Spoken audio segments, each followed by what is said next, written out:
So you've heard it before, maybe even said it before. I work out so I could eat this. Well, my next guest calls it the burn it off mentality. It's when you feel justified eating a treat or a large meal only because you're planning on burning off the calories later in the gym. However, it's a very important passion point to our Studio 5 fitness contributor that you leave those thoughts behind. She says that women need to start seeing food and fitness as two separate entities. Emily Nelson is joining me in studio and explain. So food and fitness, two separate things. Yes, so you're used to Mickey talking about the food, not me, because I'm the fitness contributor, but I got her blessing. She is all in. We've had lots of conversations about this, and it's something it's really important to me because we all do it. We've all said it, you know, like, I'm gonna eat this because it's been ingrained in us and it's something that is taught so much. But when we truly separate them, so we think of food as one entity and fitness as working together, but not an if-then kind of consequence-based thing. So if we think of food as it fuels me, you know, it feeds me, it gives me energy, and then on the flip side, I work out because I want to feel good for my mental health. I want to be heart healthy, and we work out because I love it and I want to move my body. And I eat this because I like it and it feels good, not in consequence of one another.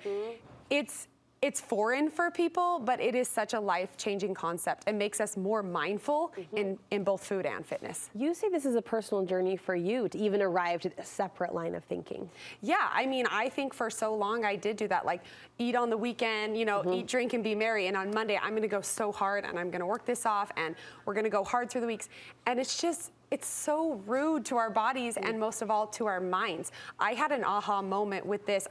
As I became on my kind of intuitive eating journey and I got to a healthy place with fitness and food, I was talking to someone on an interview a couple years ago, Jenny Hutt out of New York City. It was a radio interview, and we were talking about this kind of like natural approach, and she was like, I think of them as completely separate. And so I give credit to her for really building this in my mind, and I've preached it ever since, as completely separate, and it's all about shifting the script in your mind. It's about rewording what's happening in your mind as it's going. And you want to remind viewers and emphasize this, that don't feel guilty if you do this. It has been ingrained into us to think of them in tandem or in concert. Oh, absolutely. I want anyone who's listening to this who's like, oh, I totally do that. Be like, yeah, so does everybody else, and that's okay. But I want you to think next time you go and you know, eat cookies and then you're like, oh, I need to go for a run, because I just think instead, hey, you know what? I really liked that cookie. Maybe next time I'll only have one so I can enjoy it, and then on my run, I don't have a side ache and I actually move my body because I want to get outside and go for a run.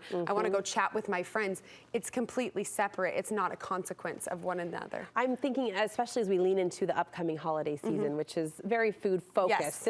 This would be a good time to take this challenge on, this idea to mentally separate those two categories. Yeah, I love it. And I think if you haven't already seen Mickey's segment from a few days ago, it goes hand in hand with this, because when we get rid of that kind of scarcity mentality and it's abundance, let's be honest, there's always a celebration, there's always a holiday. At my house, there's always cookies. I mean, Crumble, Crave, it's everywhere, right?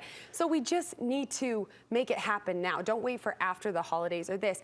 But if we go in thinking, how is this food going to fuel me? Or going into, if I eat this, how is it going to make me feel? Do I want that? Yeah. Is it going to satisfy me? Or am I going to keep wanting more? I also, in a holiday environment, I like to think of like not going in too hungry to a party, because there's usually not good like protein sources, and so then you're searching. And then on the flip side, during the holidays, it's crazy, it's busy. For fitness, I know it's a priority. I want to make fitness and moving my body in general a priority. So I'm going to schedule it in. I'm going to make appointments with friends. I'm going to find movement that I enjoy, that brings me fulfillment. I'm going to set goals to get stronger or more flexible or whatever it is, and make those a priority as time gets busy. You've just described a calm control over this side of our life, as opposed to like a desperate, frantic, guilty catch-up. And that's, I think, a place that I'm so grateful to you and to Mickey Everhart, who we've referenced, our fitness contributor, for pushing us in this direction. It is a shift. It's all in your brain. Yeah. And I think it's like, we're still gonna have those thoughts of like, oh my gosh, I shouldn't have eaten that, or now I need to go to the gym. I have to go to the gym. And it's gonna be a process, but I think as soon as that comes into our head, say, wait a second, remember Emily and Brooke talking about this, and think, you know what? I really enjoyed that treat, and it was great to me. It treated my body okay. You know, like my body can handle dairy. I'm okay. Some people can't.